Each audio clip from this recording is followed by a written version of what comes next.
ಮೊದಲನೇ ಕ್ವಶನ್ ನೋಡೋದಾದರೆ, ಆಧಾರವಿಲ್ಲದೆ ಇತಿಹಾಸವಿಲ್ಲ ಎಂದು ಹೇಳಲು ಕಾರಣವೇನು? ಏನು ಆಧಾರವಿಲ್ಲದೆ ಇತಿಹಾಸವಿಲ್ಲ ಅಂತ ಹೇಳಲು ಕಾರಣ?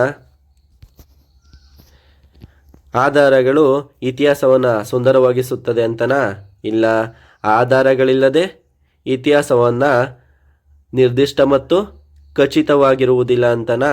ಇಲ್ಲ, ಆಧಾರಗಳು ಕೇವಲ ಅಲಂಕಾರಿಕ ಅಂತನಾ? ಆಧಾರಗಳು ಕಥೆಗಳನ್ನು ರಚಿಸುತ್ತವೆ ಅಂತನ?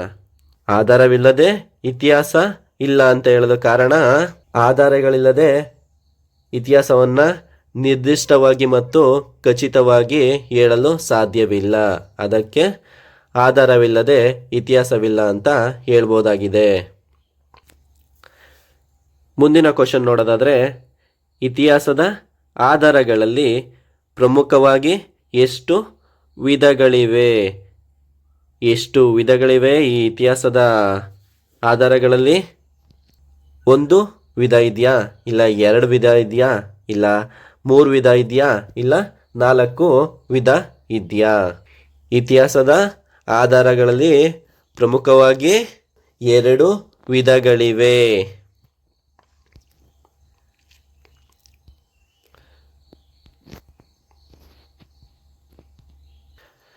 ಮುಂದಿನ ಕ್ವಶನ್ ನೋಡೋದಾದರೆ, ಇತಿಹಾಸದ ಪ್ರಮುಖ ಆಧಾರಗಳು ಯಾವುವು? ಇತಿಹಾಸದ ಪ್ರಮುಖ ಆಧಾರಗಳು ಯಾವ್ಯಾವು?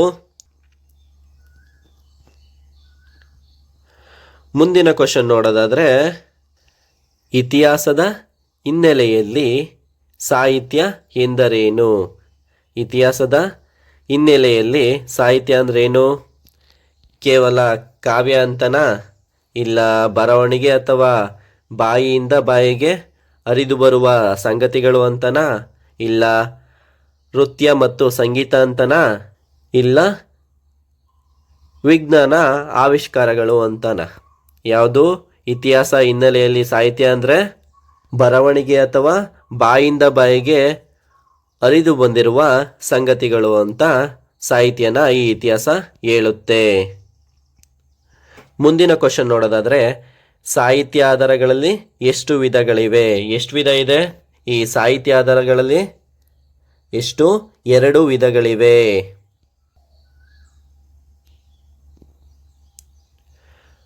ಮುಂದಿನ ಕ್ವಶನ್ ನೋಡೋದಾದರೆ, ಸಾಹಿತ್ಯ ಆಧಾರಗಳ 2 ವಿಧಗಳು ಯಾವುವು? ಯಾವುವು ಸಾಹಿತ್ಯ ಆಧಾರಗಳ 2 ವಿಧಗಳು? ಗದ್ಯ ಮತ್ತು ಪದ್ಯನ? ಇಲ್ಲ ಲಿಖಿತ ಸಾಹಿತ್ಯ ಮತ್ತು ಮೌಖಿಕ ಸಾಹಿತ್ಯನ? ಇಲ್ಲ ಪ್ರಾದೇಶಿಕ ಸಾಹಿತ್ಯ ಮತ್ತು ಅಂತಾರಾಷ್ಟ್ರೀಯನ? ಇಲ್ಲ ಪ್ರಾಚೀನ ಮತ್ತು ಆಧುನಿಕನ? ಯಾವುದು ಸಾಹಿತ್ಯ ಆಧಾರಗಳ 2 ವಿಧಗಳು? ಲಿಖಿತ ಸಾಹಿತ್ಯ ಮತ್ತು ಮೌಖಿಕ ಸಾಹಿತ್ಯ. ಮುಂದಿನ ಕ್ವಶನ್ ನೋಡೋದಾದರೆ, ಲಿಖಿತ ಸಾಹಿತ್ಯವನ್ನು ಹೇಗೆ ವಿಂಗಡಿಸಲಾಗುತ್ತದೆ? ಲಿಖಿತ ಸಾಹಿತ್ಯವನ್ನು ಹೇಗೆ ವಿಂಗಡಿಸಲಾಗುತ್ತದೆ? ಪ್ರಾಚೀನ ಮತ್ತು ಆಧುನಿಕ ಅಂತನಾ? ಇಲ್ಲ ದೇಶೀಯ ಸಾಹಿತ್ಯ ಮತ್ತು ವಿದೇಶಿ ಸಾಹಿತ್ಯ ಅಂತನಾ? ಇಲ್ಲ ಕಾವ್ಯ ಮತ್ತು ಕಥೆಗಳು ಅಂತನಾ? ಇಲ್ಲ ವೈಜ್ಞಾನಿಕ ಮತ್ತು ಧಾರ್ಮಿಕ ಅಂತನಾ? ಈ ಲಿಖಿತ ಸಾಹಿತ್ಯವನ್ನು ದೇಶೀಯ ಮತ್ತು ವಿದೇಶಿಯ ಸಾಹಿತ್ಯ ಅಂತ ವಿಂಗಡಿಸಲಾಗುತ್ತದೆ. ಮುಂದಿನ ಕ್ವಶನ್ ನೋಡೋದಾದರೆ, ಮೌಖಿಕ ಸಾಹಿತ್ಯವು ಯಾವುದನ್ನು ಒಳಗೊಂಡಿರುತ್ತದೆ? ಈ ಮೌಖಿಕ ಸಾಹಿತ್ಯ ಯಾವುದನ್ನು ಒಳಗೊಂಡಿರುತ್ತದೆ? ಕೇವಲ ಪುಸ್ತಕಗಳನ್ನು ಒಳಗೊಂಡಿರುತ್ತದಾ? ಇಲ್ಲ ಜನಪದ ಗೀತೆಗಳಾಗಿರ್ಬೋದು, ಕಥೆಗಳು, ಲಾವಣಿಗಳು ಮತ್ತು ಐತಿಹ್ಯಗಳನ್ನು ಹೊಂದಿರುತ್ತಾ? ಇಲ್ಲ ವೈಜ್ಞಾನಿಕ ಲೇಖನಗಳನ್ನು ಹೊಂದಿರುತ್ತಾ? ಇಲ್ಲ ಕಾನೂನಿನ ದಾಖಲೆಗಳನ್ನು ಹೊಂದಿರುತ್ತಾ? ಈ ಮೌಖಿಕ ಸಾಹಿತ್ಯ ಜನಪದ ಗೀತೆಗಳು, ಲಾವಣಿಗಳು ಮತ್ತು ಐತಿಹ್ಯಗಳನ್ನು ಹೊಂದಿರುತ್ತೆ. ಮುಂದಿನ ಕ್ವಶನ್ ನೋಡೋದಾದರೆ, ಲಿಖಿತ ಸಾಹಿತ್ಯ ರಚಿಸುವವರು ಯಾರು? ಯಾರು ಈ ಲಿಖಿತ ಸಾಹಿತ್ಯವನ್ನು ರಚನೆ ಮಾಡೋರು? ಅನಕ್ಷರಸ್ಥ? ಇಲ್ಲ ಅಕ್ಷರಸ್ಥ? ಇಲ್ಲ ಮಕ್ಕಳ? ಇಲ್ಲ ವಯಸ್ಸಾದವರ? ಯಾರು ಈ ಲಿಖಿತ ಸಾಹಿತ್ಯವನ್ನು ರಚಿಸುತ್ತಾರೆ? ಅಕ್ಷರಸ್ಥರು ಲಿಖಿತ ಸಾಹಿತ್ಯವನ್ನು ರಚಿಸುತ್ತಾರೆ ಅಂತ ಹೇಳ್ಬೋದಾಗಿದೆ. ಮುಂದಿನ ಕ್ವಶನ್ ನೋಡೋದಾದ್ರೆ, ಮೌಖಿಕ ಸಾಹಿತ್ಯವನ್ನ ರಚಿಸುವವರು ಯಾರು? ಯಾರು ಈ ಮೌಖಿಕ ಸಾಹಿತ್ಯವನ್ನ ರಚನೆ ಮಾಡ್ತಾರೆ? ಅಕ್ಷರಸ್ಥರು ಮಾಡ್ತಾರಾ? ಇಲ್ಲ ವಿದ್ಯಾವಂತರು ಮಾಡ್ತಾರಾ? ಇಲ್ಲ ಅನಕ್ಷರಸ್ಥರು ಮಾಡ್ತಾರಾ? ಇಲ್ಲ ತತ್ವಜ್ಞಾನಿಗಳು ಈ ಮೌಖಿಕ ಸಾಹಿತ್ಯವನ್ನ ರಚನೆಯನ್ನ ಮಾಡ್ತಾರ? ಯಾರು ಮಾಡ್ತಾರೆ? ಅನಕ್ಷರಸ್ಥರು ಈ ಮೌಖಿಕ ಸಾಹಿತ್ಯವನ್ನ ರಚನೆಯನ್ನ ಮಾಡ್ತಾರೆ. ಮುಂದಿನ ಕ್ವಶನ್ ನೋಡೋದಾದ್ರೆ, ಪುರಾತತ್ವ ಆಧಾರಗಳು ಎಂದರೇನು? ಏನಿದು ಪುರಾತತ್ವ ಆಧಾರಗಳಂದ್ರೆ? ಇಂದಿನ ಜನರ ಕತೆ ಅಂತನಾ? ಇಲ್ಲ ಇಂದಿನ ಮಾನವರು ನಿರ್ಮಿಸಿದ ಮತ್ತು ಬಳಸಿದ ಭೌತಿಕ ವಸ್ತುಗಳ ಅವಶೇಷಗಳು ಅಂತನಾ? ಇಲ್ಲ ಬಾಯಿ ಮಾತಿನ ಮೂಲಕ ಬಂದ ಮಾಹಿತಿ ಅಂತನಾ? ಇಲ್ಲ ಕೇವಲ ನಾಣ್ಯಗಳು ಅಂತನಾ?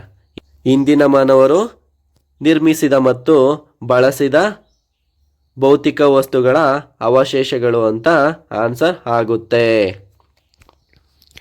ಮುಂದಿನ ಕ್ವಶನ್ ನೋಡೋದಾದ್ರೆ,